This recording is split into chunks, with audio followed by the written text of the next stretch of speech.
दोस्तों, अगर आप बाज़ार में अपना पैसा इन्वेस्ट करना चाहते हैं तो अभी जुड़े एंजल ब्रोकिंग के साथ में, क्योंकि यहाँ आपको मिलती है एक अच्छी एडवाइस और भरोसेमंद सर्विस। और यहाँ अकाउंट ओपन करना भी है बिल्कुल फ्री ऑफ कॉस्ट। तो आज ही जुड़े एंजल ब्रोकिंग के साथ में। अकाउंट ओपनिंग लिंक डिस्क्रिप्शन में है।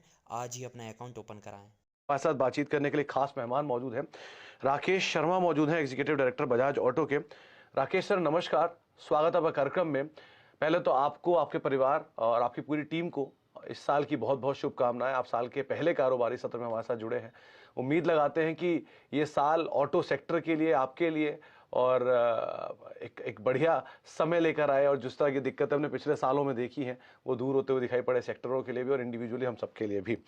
सर, सबसे पहला जो व्यू मैं आपका चाहूँगा, क्योंकि अब हम सिचुएशन थोड़ी सी बेटर होते हुए देख रहे हैं, ऑटो की चिप शॉर्टेज, डिमांड, बाकी जो दिक्कतें रही हैं वहाँ सब उभर रहे और धीरे धीरे सिचुएशन बेटर साइड पर जा रही हैं। आप इंडस्ट्री वेटरन हैं, ज़्यादा बेहतर समझते हैं, क्या मान के चलें सिचुएशन सिनेरियो अभी कैसा है एग्जैक्टली?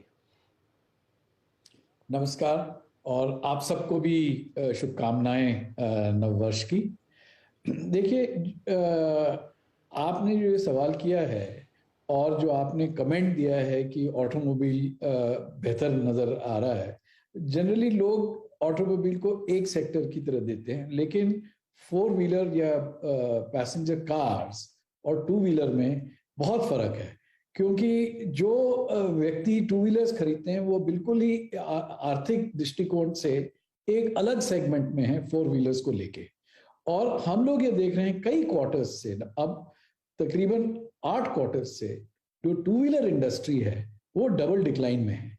पिछला हाई जो था इंडस्ट्री का, जो रिकॉर्ड था, वो 2018-19 में इस्टेब्लिश किया गया। उसके बाद से निरंतर इंडस्ट्री डिक्लाइन में है। और ये हमको, और ये इस चीज के बावजूद कि इंडिया में टू व्हीलर्स का पेनिट्रेशन कम है, इंडिया की पॉपुलेशन जो है उसकी जो डेमोग्राफिक है बहुत यूथफुल है, अर्बनाइजेशन हो रहा है, रोड्स बन रही हैं, और डिमांड तो बल्कि और ज्यादा होनी चाहिए।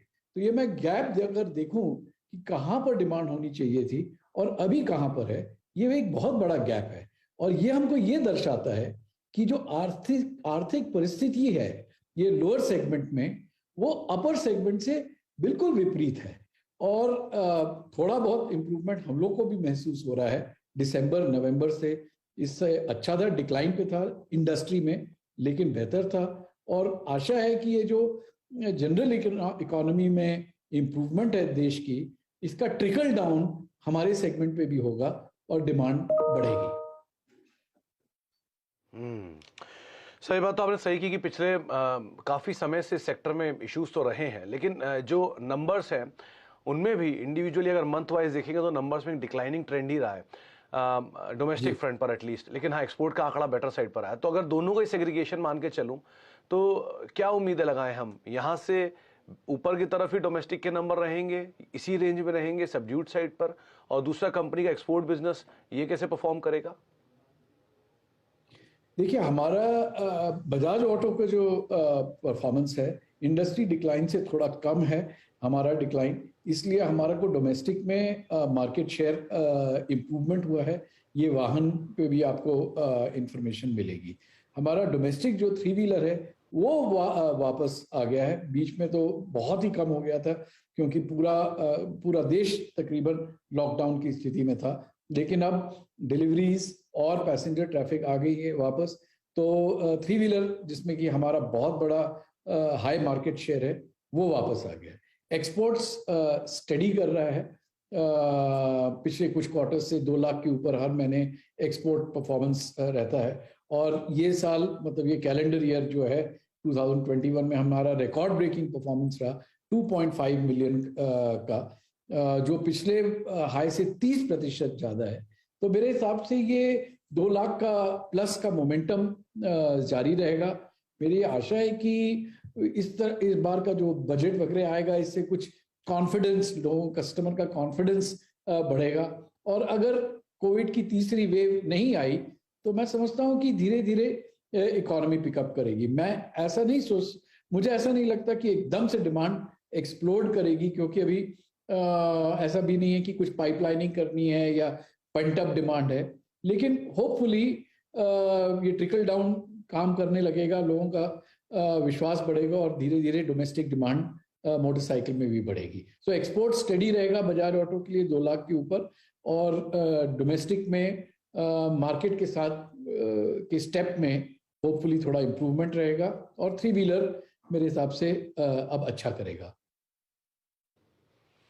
अच्छा, राकेश सर एक बात और बताएं, 2 इम्पॉर्टेंट एस्पेक्ट जो सब सुनना चाहते हैं इस समय। पहला तो ईवी, किस तरह से फर्दर कंपनी का जो एक्सपेंशन प्लान है इलेक्ट्रिक व्हीकल की साइड पर, कब तक बजाज के जो ईवीज हैं वो अपनी उसी तरह की डोमिनेंस दिखाएंगे जो बाकी स्पेस में है। और दूसरा इनपुट कॉस्ट, ये लास्ट क्वार्टर में काफ़ी इम्पैक्ट करके गई थी मेजर कंपनीज के ऊपर मार्जिन को लेकर। अभी सिचुएशन कैसी है इनपुट इन्फ्लेशन की? इनपुट कॉस्ट जो पिछले क्वार्टर काफी संगीन था, इस बार मतलब तीव्रता से थोड़ा से कॉस्ट बढ़े थे, इस बार भी बढ़े हैं क्वार्टर 4 के लिए, लेकिन इतनी तीव्रता से नहीं बढ़े हैं। और अगले 1-2 दिन में हम लोग प्राइस इंक्रीज अनाउंस कर रहे हैं। मेरे ख्याल से बाकी प्लेयर्स भी, जहां तक कि मेरी इंफॉर्मेशन है, वो हमारे कंपेटिटर्स वो भी प्राइस इंक्रीज अनाउंस कर रहे हैं, पर इतना हाई नहीं है जितना कि क्वार्टर 3 में था। 1 से 2-2.5% तक, डिपेंडिंग ऑन कि कौन सा प्रोडक्ट है, उस रेंज में प्राइस इंक्रीजेस अनाउंस किए जाएंगे। तो ये तकरीबन प्लाउ बैक करेगा, जो कॉस्ट इंक्रीज हैं ये प्लाउ बैक करेगा उनको।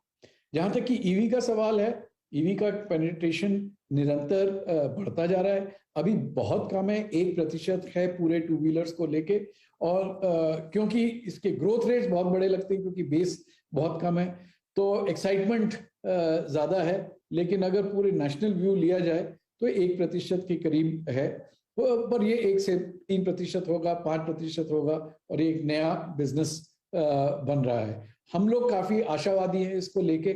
हमको लगता है कि ये हमारे लिए बिल्कुल नया सेगमेंट है, क्योंकि आप जानते हैं कि बजाज ऑटो स्कूटर्स में नहीं है, और सबसे पहले ट्रांजिशन जो हो रहा है पेट्रोल से इलेक्ट्रिक में, वो स्कूटर्स में हो रहा है। तो हमारे लिए ये एक नया सेगमेंट खुल रहा है, इंडिया में भी और विदेश में भी, और ये बिल्कुल न्यू बिजनेस रहेगा।